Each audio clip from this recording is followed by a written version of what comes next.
Welcome to GSA's Business Breakthrough webinar series. This module, Introduction to GSA Policies and Procedures, will provide an overview of the federal acquisition policies and procedures you will need to know and comply with as a GSA contractor. Our goal is to provide you with the information you need for your business to be successful and compliant when working in the government sector. In the federal market space, the interactions between agencies and vendors are governed by specific regulations. If you want to do business with the federal government through GSA, you must familiarize yourself with these rules and work within their constraints. These are not just guidelines, they are the law. You can find these regulations in the General Services Administration Acquisition Manual, or GSAM. A copy of the most current version is available on the resources page that accompanies these webinars. Procurement policy is a complicated subject, but it can be summarized by a simple statement. Everything is governed by law.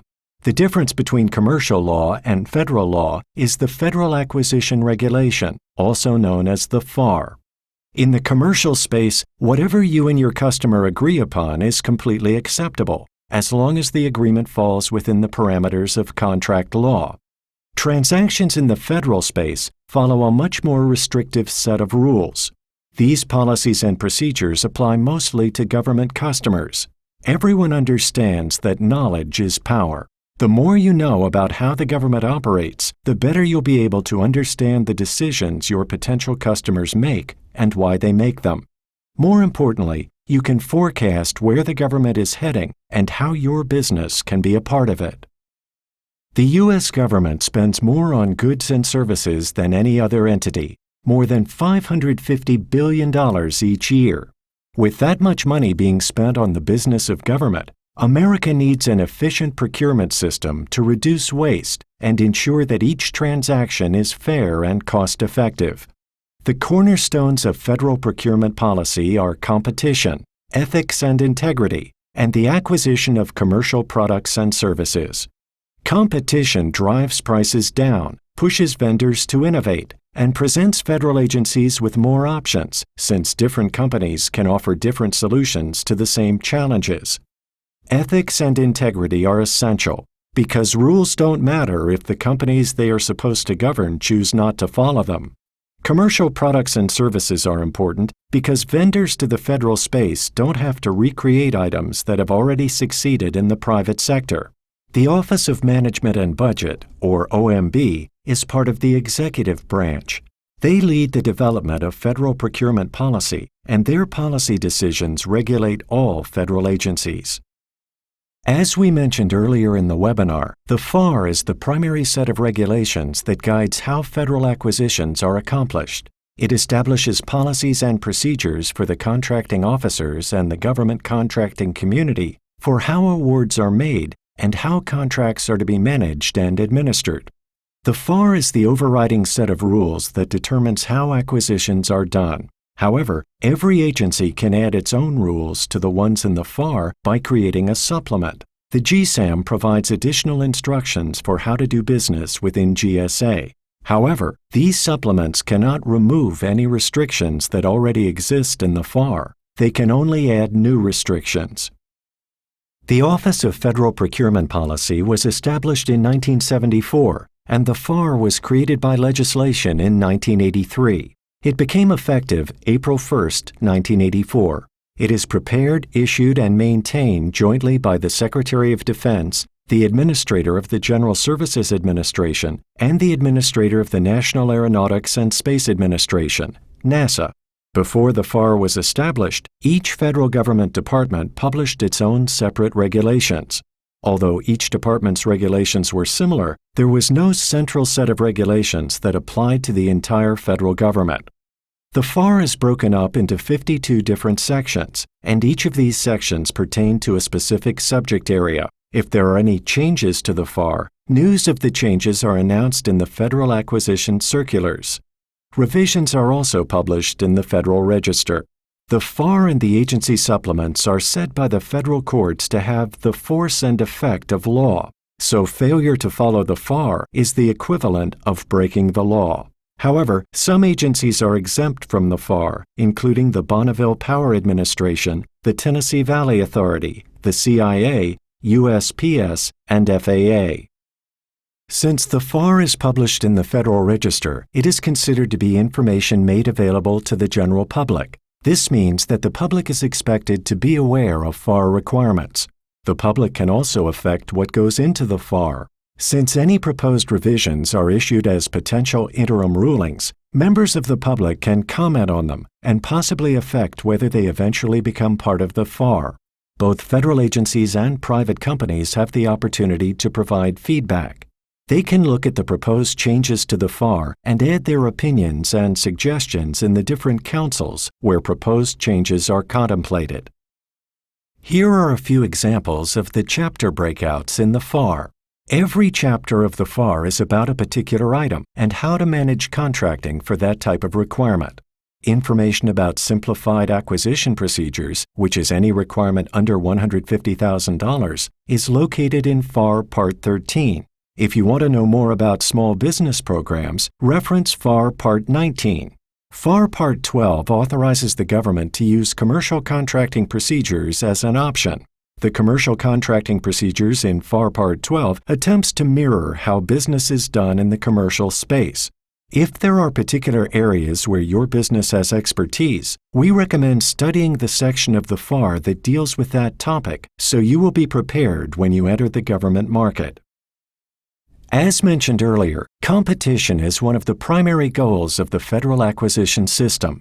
It drives pricing, promotes innovation, and brings more businesses into the marketplace to support the government. The Competition in Contracting Act, or CICA, was passed in 1984. It mandates that the federal government uses competition as part of the acquisitions process, except where an exemption is authorized. FAR Part 6.302 lists 7 exemptions that allow federal agencies to acquire products or services without full and open competition. GSA schedules have been synopsized in FedBizOpps and satisfy the requirements of the Competition in Contracting Act, Public Law 98-369, and Federal Acquisition Regulation FAR Part 5, Publicizing Contract Actions. Competitive or Fair Opportunity Schedule Orders and Blanket Purchase Agreements, BPAs, are not required to be synopsized in FedBizOpps. 2 exceptions to this general exemption from publicizing schedule actions are as follows.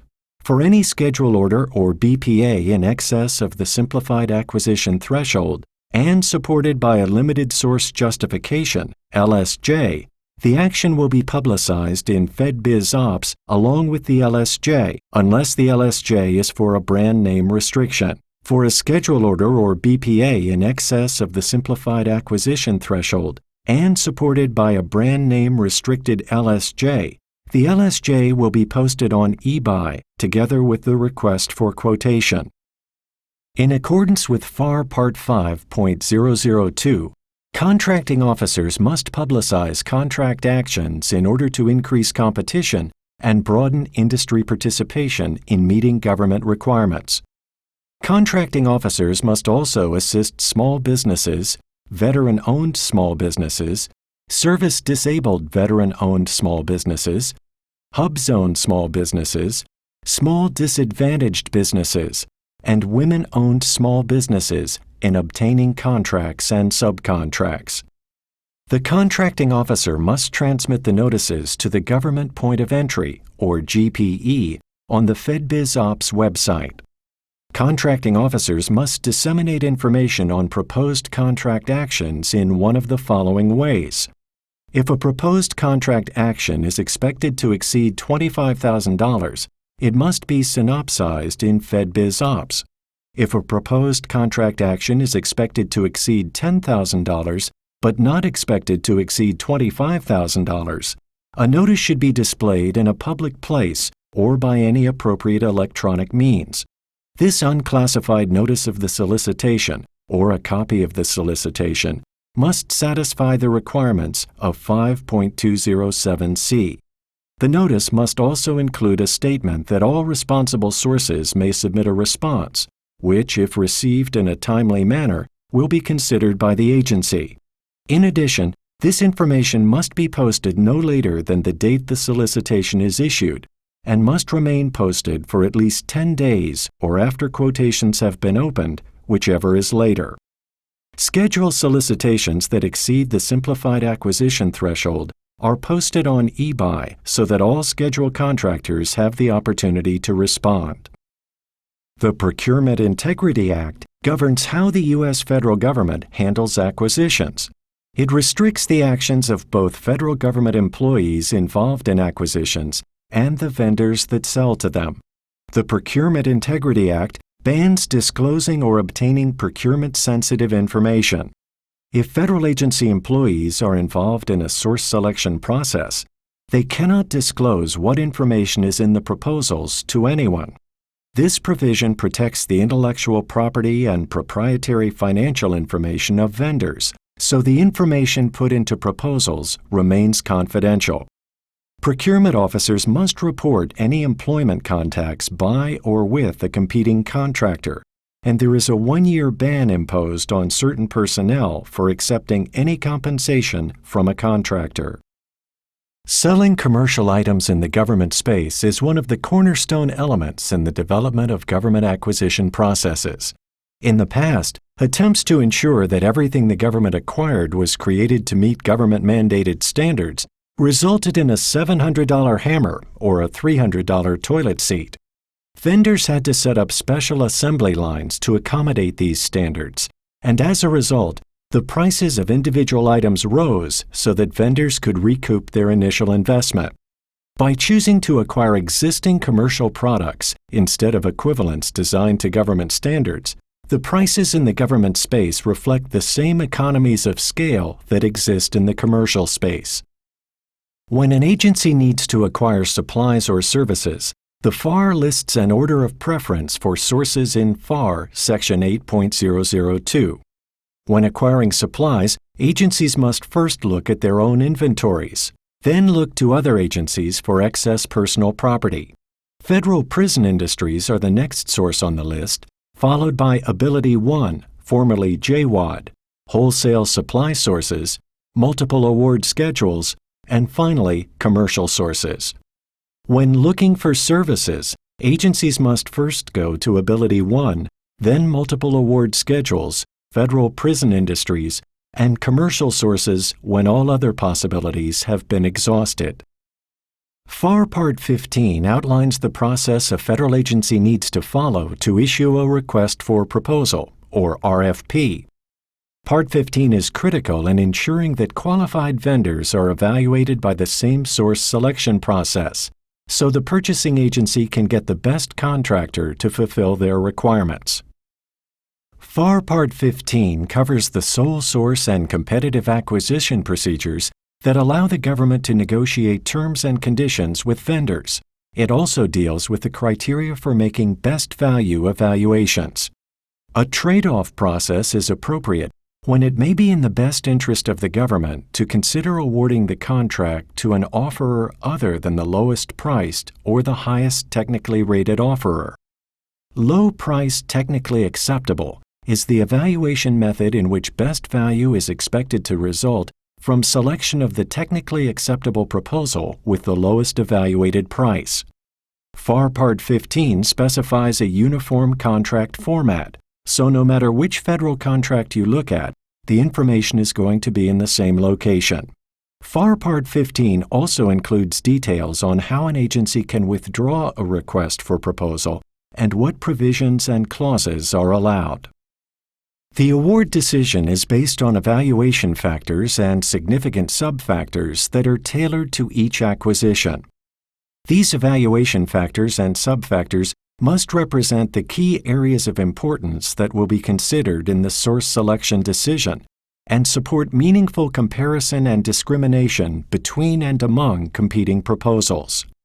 The evaluation factors and sub-factors that apply to an acquisition and their relative importance are within the broad discretion of agency acquisition officials, subject to the following requirements.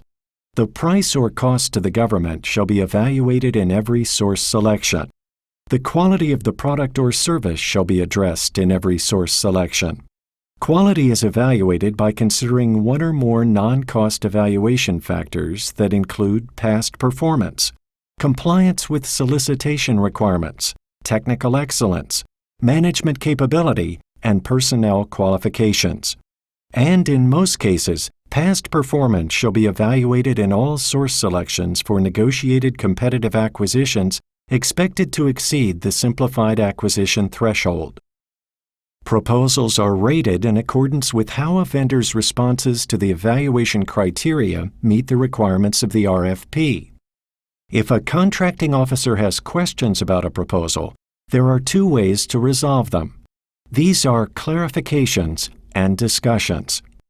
Clarifications are limited exchanges between the government and offerers that may occur when an award without discussions is contemplated. If the award will be made without conducting discussions, offerers may be given the opportunity to clarify certain aspects of proposals.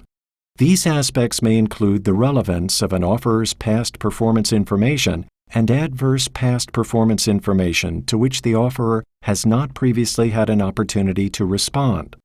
Offerers may also wish to resolve minor or clerical errors. An award may be made without discussions if the solicitation states that the government intends to evaluate proposals and make the award without discussions. The primary objective of discussions is to maximize the government's ability to obtain best value based on the requirements and the evaluation factors set forth in the solicitation. Discussions are tailored to each offerer's proposal and must be conducted by the contracting officer with each offerer within the competitive range. If a contracting officer decides that a vendor's pricing is too high or too low, or that the vendor did not meet a technical requirement in the solicitation, he or she will declare that the vendor is outside the competitive range. If that happens, a vendor will no longer be considered in the bidding process. If a vendor wants to know why their proposal was removed from the competitive process, the vendor must request a debriefing by the contracting officer within 3 days of notice.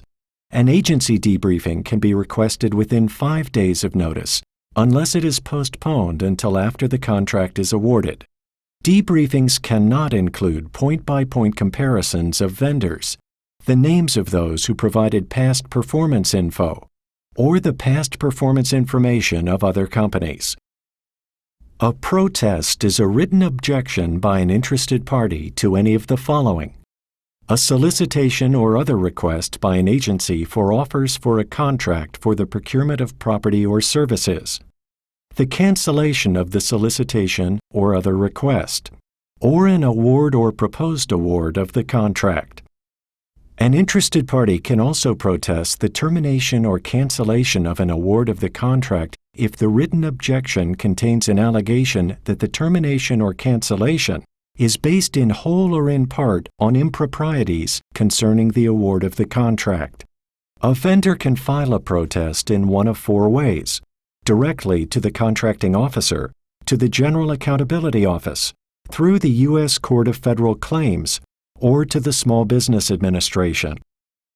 The Government Accountability Office, GAO, is an independent agency that conducts audits of how federal agencies comply with procurement policy and procedures. It also investigates how federal agencies spend taxpayer dollars and publishes reports and opinions on its findings.